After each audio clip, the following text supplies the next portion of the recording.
Chapter 2. Matthew Cuthbert is surprised. Matthew Cuthbert and the sorrel mare jogged comfortably over the 8 miles to Bright River. It was a pretty road, running along between snug farmsteads, with now and again a bit of balsamy fir wood to drive through or a hollow where wild plums hung out their filmy bloom. The air was sweet with the breath of many apple orchards, and the meadows sloped away in the distance to horizon mists of pearl and purple, while the little birds sang as if it were the one day of summer in all the year. Matthew enjoyed the drive after his own fashion, except during the moments when he met women and had to nod to them, for in Prince Edward Island you are supposed to nod to all and sundry you meet on the road whether you know them or not. Matthew dreaded all women except Marilla and Mrs. Rachel. He had an uncomfortable feeling that the mysterious creatures were secretly laughing at him. He may have been quite right in thinking so, for he was an odd-looking personage, with an ungainly figure and long iron-gray hair that touched his stooping shoulders, and a full soft brown beard which he had worn ever since he was 20. In fact, he had looked at 20 very much as he looked at 60, lacking a little of the grayness. When he reached Bright River there was no sign of any train. He thought he was too early, so he tied his horse in the yard of the small Bright River Hotel and went over to the station house. The long platform was almost deserted, the only living creature in sight being a girl who was sitting on a pile of shingles at the extreme end. Matthew, barely noting that it was a girl, sidled past her as quickly as possible without looking at her. Had he looked he could hardly have failed to notice the tense rigidity and expectation of her attitude and expression. She was sitting there waiting for something or somebody, and since sitting and waiting was the only thing to do just then, she sat and waited with all her might and main. Matthew encountered the station master locking up the ticket office preparatory to going home for supper, and asked him if the 5:30 train would soon be along. "The 5:30 train has been in and gone half an hour ago," answered that brisk official. "But there was a passenger dropped off for you, a little girl. She's sitting out there on the shingles. I asked her to go into the ladies' waiting room, but she informed me gravely that she preferred to stay outside. There was more scope for imagination, she said. She's a case, I should say." "I'm not expecting a girl," said Matthew blankly. "It's a boy I've come for. He should be here. Mrs. Alexander Spencer was to bring him over from Nova Scotia for me." The station master whistled. "Guess there's some mistake," he said. "Mrs. Spencer came off the train with that girl and gave her into my charge. Said you and your sister were adopting her from an orphan asylum, and that you would be along for her presently. That's all I know about it, and I haven't got any more orphans concealed hereabouts." "I don't understand," said Matthew helplessly, wishing that Marilla was at hand to cope with the situation.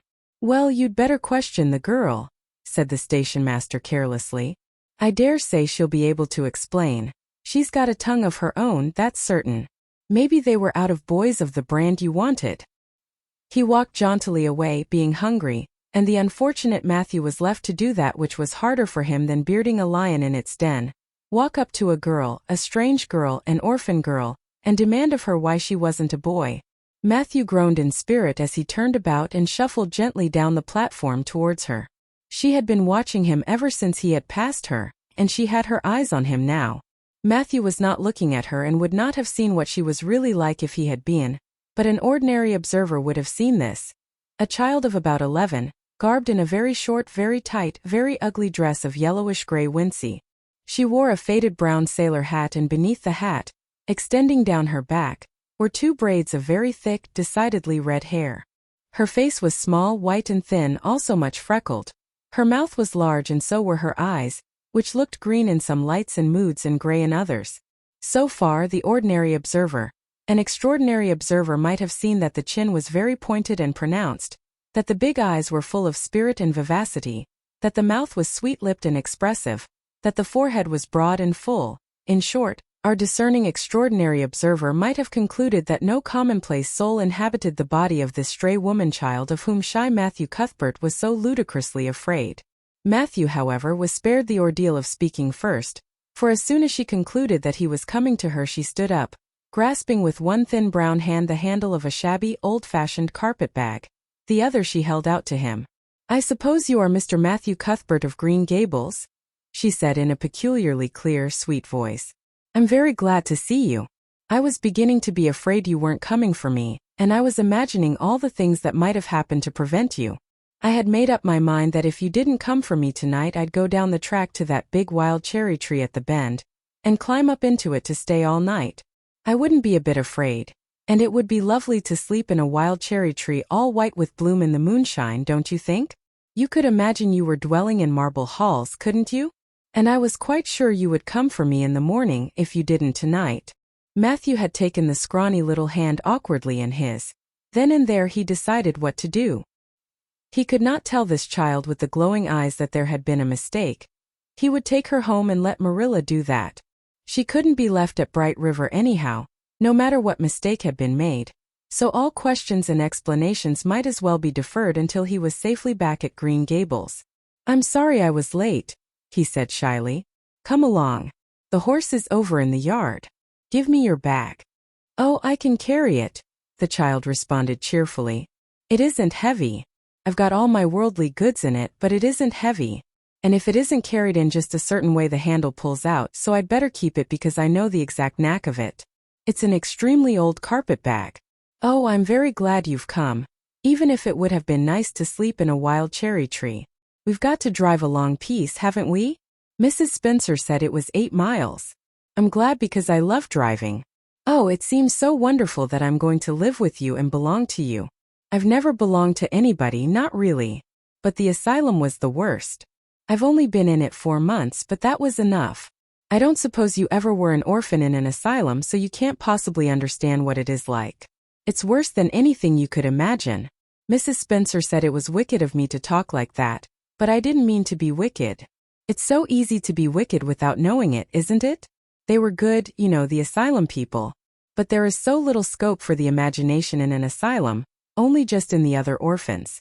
It was pretty interesting to imagine things about them. To imagine that perhaps the girl who sat next to you was really the daughter of a belted earl, who had been stolen away from her parents in her infancy by a cruel nurse who died before she could confess. I used to lie awake at nights and imagine things like that because I didn't have time in the day. I guess that's why I'm so thin. I am dreadful thin, ain't I? There isn't a pick on my bones. I do love to imagine I'm nice and plump, with dimples in my elbows.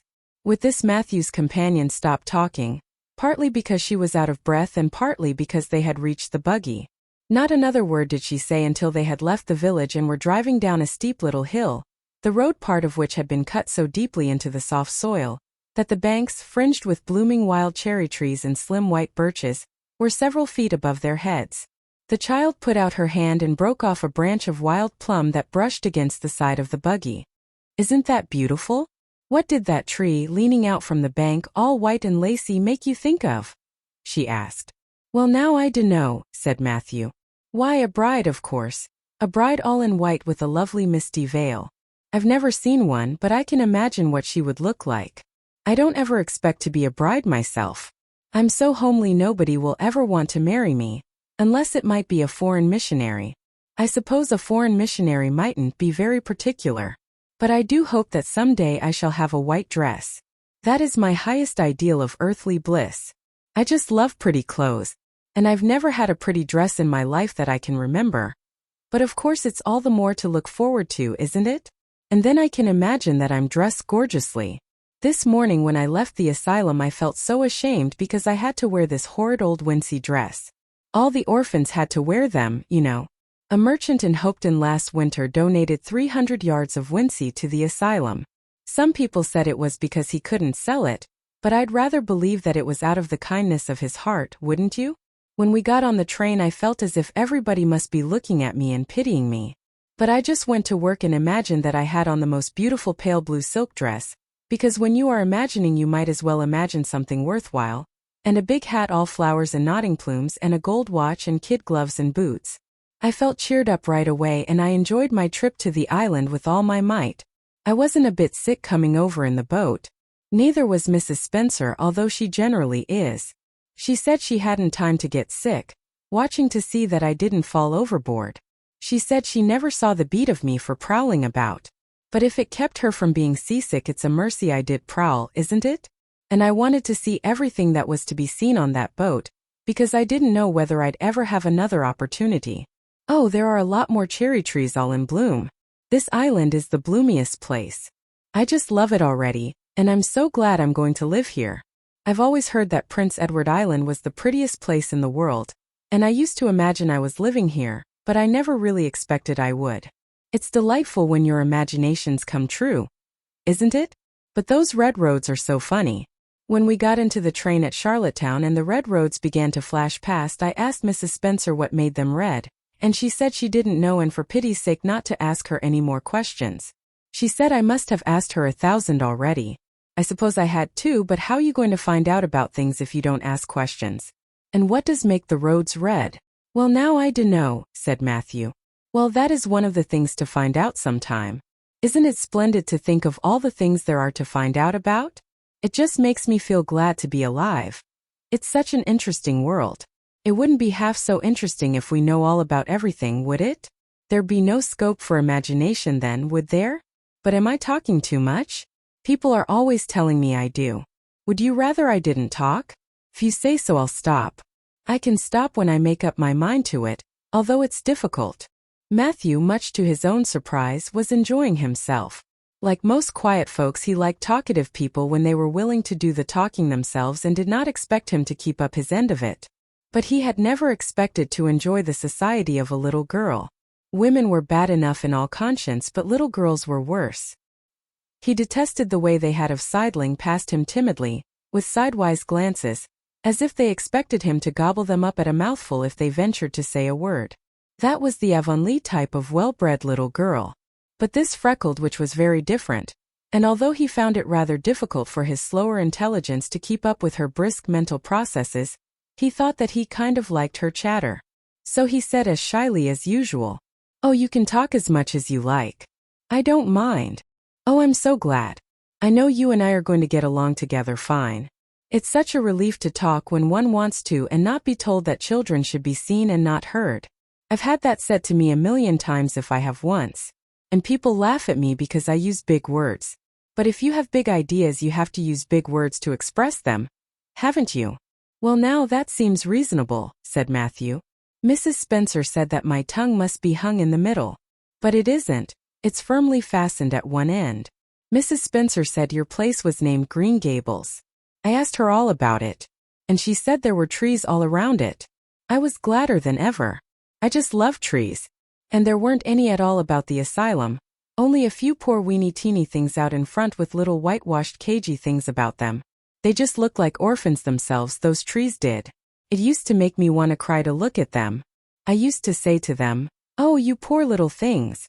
If you were out in a great big woods with other trees all around you and little mosses and June bells growing over your roots and a brook not far away and birds singing in your branches, you could grow, couldn't you? But you can't where you are. I know just exactly how you feel, little trees. I felt sorry to leave them behind this morning. You do get so attached to things like that, don't you? Is there a brook anywhere near Green Gables? I forgot to ask Mrs. Spencer that. Well, now yes, there's one right below the house. Fancy. It's always been one of my dreams to live near a brook. I never expected I would, though. Dreams don't often come true, do they? Wouldn't it be nice if they did? But just now I feel pretty nearly perfectly happy. I can't feel exactly perfectly happy because, well, what color would you call this?" She twitched one of her long glossy braids over her thin shoulder and held it up before Matthew's eyes. Matthew was not used to deciding on the tints of ladies' tresses, but in this case there couldn't be much doubt. "It's red, ain't it?" he said. The girl let the braid drop back with a sigh that seemed to come from her very toes and to exhale forth all the sorrows of the ages. "Yes, it's red," she said resignedly. "Now you see why I can't be perfectly happy. Nobody could who has red hair.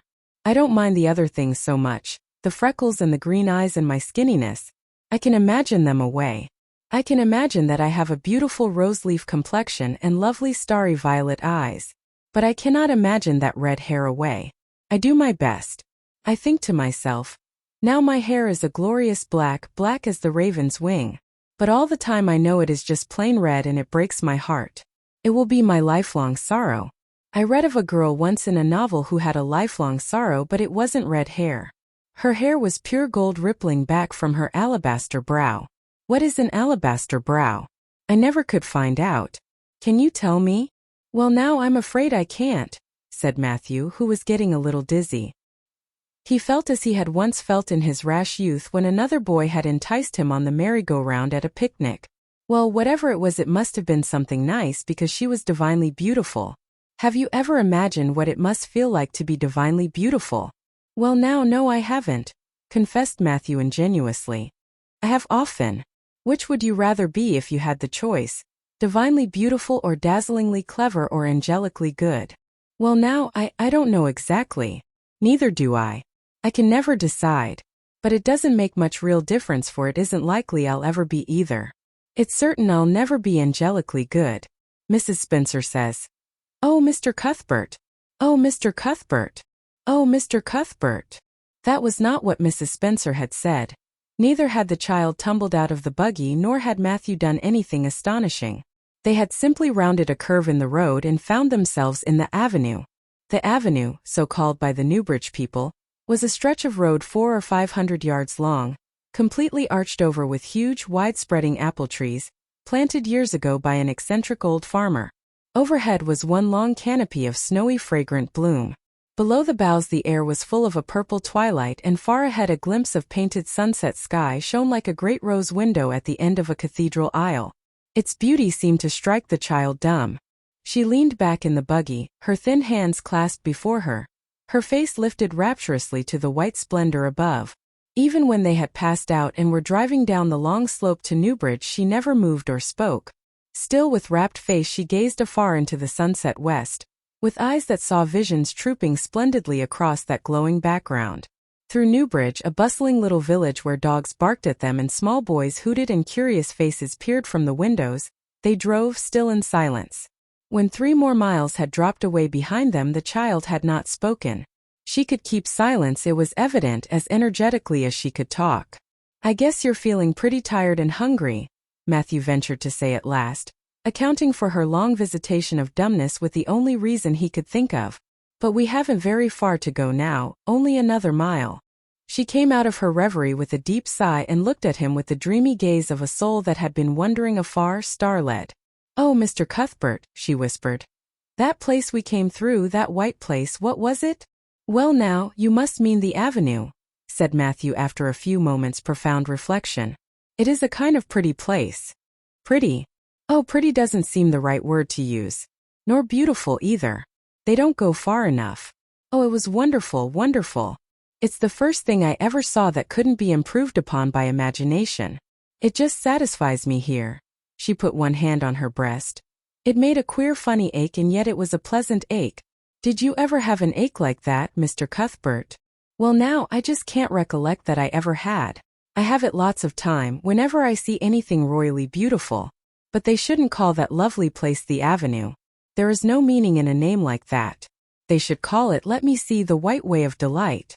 Isn't that a nice imaginative name? When I don't like the name of a place or a person, I always imagine a new one and always think of them so. There was a girl at the asylum whose name was Hepzibah Jenkins, but I always imagined her as Rosalia de Vere. Other people may call that place the avenue, but I shall always call it the White Way of Delight. Have we really only another mile to go before we get home? I'm glad and I'm sorry. I'm sorry because this drive has been so pleasant, and I'm always sorry when pleasant things end. Something still pleasanter may come after, but you can never be sure. And it's so often the case that it isn't pleasanter. That has been my experience anyhow. But I'm glad to think of getting home. You see, I've never had a real home since I can remember. It gives me that pleasant ache again just to think of coming to a really truly home. Oh, isn't that pretty? They had driven over the crest of a hill. Below them was a pond, looking almost like a river, so long and winding was it. A bridge spanned it midway, and from there to its lower end, where an amber-hued belt of sandhills shut it in from the dark blue gulf beyond, the water was a glory of many shifting hues, the most spiritual shadings of crocus and rose and ethereal green, with other elusive tintings for which no name has ever been found.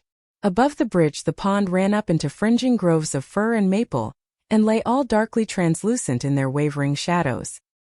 Here and there a wild plum leaned out from the bank like a white-clad girl tiptoeing to her own reflection. From the marsh at the head of the pond came the clear, mournfully sweet chorus of the frogs. There was a little gray house peering around a white apple orchard on a slope beyond, and, although it was not yet quite dark, a light was shining from one of its windows. That's Barry's Pond, said Matthew. Oh, I don't like that name either. I shall call it, let me see, the Lake of Shining Waters. Yes, that is the right name for it. I know, because of the thrill. When I hit on a name that suits exactly, it gives me a thrill. Do things ever give you a thrill? Matthew ruminated. Well, now, yes. It always kind of gives me a thrill to see them ugly white grubs that spade up in the cucumber beds. I hate the look of them.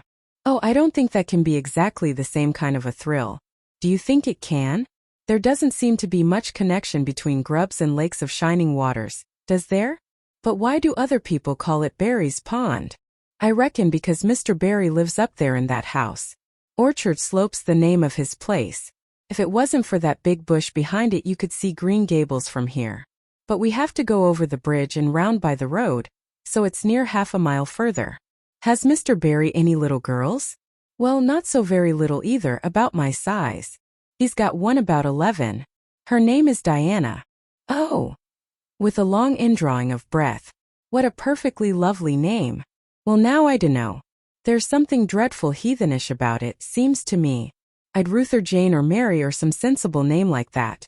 But when Diana was born, there was a schoolmaster boarding there, and they gave him the naming of her, and he called her Diana.